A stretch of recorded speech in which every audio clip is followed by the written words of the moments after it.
ಆ ವಿಡಿಯೋ ನೋಡಿದಾಗ ಅವರು ಸಂಪೂರ್ಣವಾದಂಥ ವಿಡಿಯೋನ ಹಾಕಿಲ್ಲ.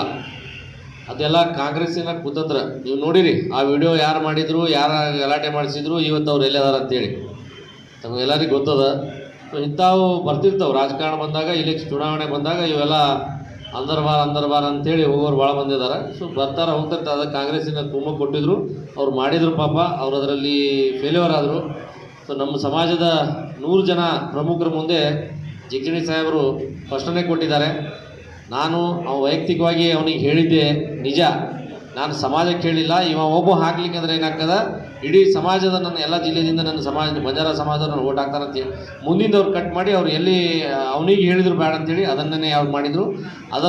ಅದಕ್ಕೆ ಸಂಬಂಧಪಟ್ಟಂತೆ ಜಿಗಜಿಣಿ ಸಾಹೇಬರು ಇಡೀ ನಮ್ಮ ಸಮಾಜದ ಮುಂದೆ ನಿಮಗೇನಾದರೂ ಅವನಿಗೆ ನಾ ಬೈದಿದ್ದರಿಂದ ನಿಮಗೇನಾದರೂ ನೋವಾಗಿತ್ತಂದ್ರೆ, ನಿಮ್ಮ ಮನಸ್ಸಿಗೆ ನೋವಾಗಿತ್ತಂದ್ರೆ ನಾನು ಕ್ಷಮೆ ಕೇಳ್ತೀನಿ ಅಂತೇಳಿ ಅದ್ರ